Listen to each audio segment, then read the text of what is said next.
So I know you've talked. I've watched you online complain a lot about, like we all do, about the IBJJF.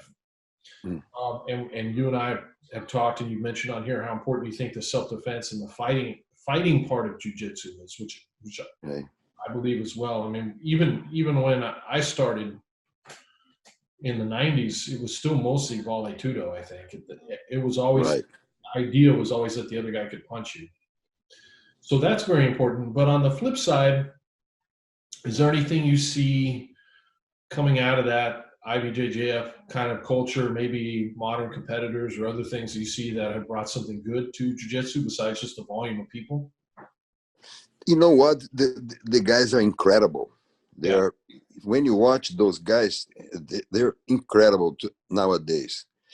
Uh, I think from the weight of 170 and up, you know, the small guys, they still do a lot of sitting down and trying to, you know, sometimes the fight can be, but even like that, the top ones, they're unbelievable to watch. How fast, strong, endurance, you know. But I see their jiu-jitsu is very, what can I say? We used to go for the submission, right? And a lot of fights that I watch today, they just want to manage because the fight now is, you know, it's going to be 10 minutes. You know, they really have to manage the time. And before we just went at it, you know, if we died, we died, you Right. know, but it was more like that, I think. Nowadays, they manage a lot. So Right. the fight can become slow for a while. Right. So now it depends on the referee to hurry that fight up, go over there and say, hey, man, come on, you know, or penalty to the guys, you know. I've seen guys win by penalties, that they have so many penalties and the other guy has less penalties and then he wins. And that bothers me a little bit, you know, because I was from the time that you would go to death. If they killed you, you know, it was an honorable thing that you did, you know. Because you were trying to finish. Yeah, you're always trying to finish. And if you got shut down, then, you know, that's okay. I mean, you tried your best. Right. But, you know, you look at the bigger guys today, they go at it hard. Yeah. The bigger guys, they go at it hard. There is no much stalling in there.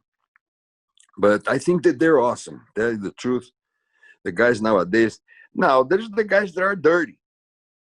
You know, they take stuff and they, you know, those guys, to me, they once they're dirty, they're cheating.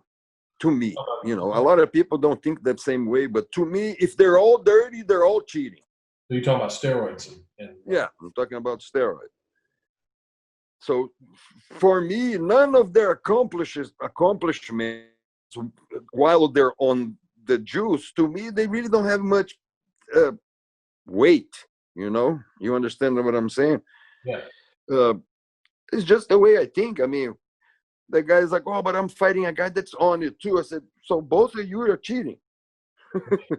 You know, because you're going to find one guy that's going to be, you know, not cheating and then probably be disqualified, or, you know what I mean? Or won't have the power, or won't have the strength, or won't have the Superman qualities, you know, that the guys that are cheating have.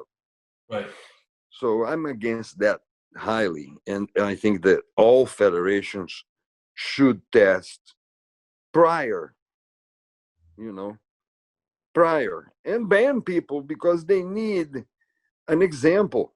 If there's no example, and then they're going to keep doing, you know what I mean? And then saying, oh, no, now I'm the king, and, you know, things like that.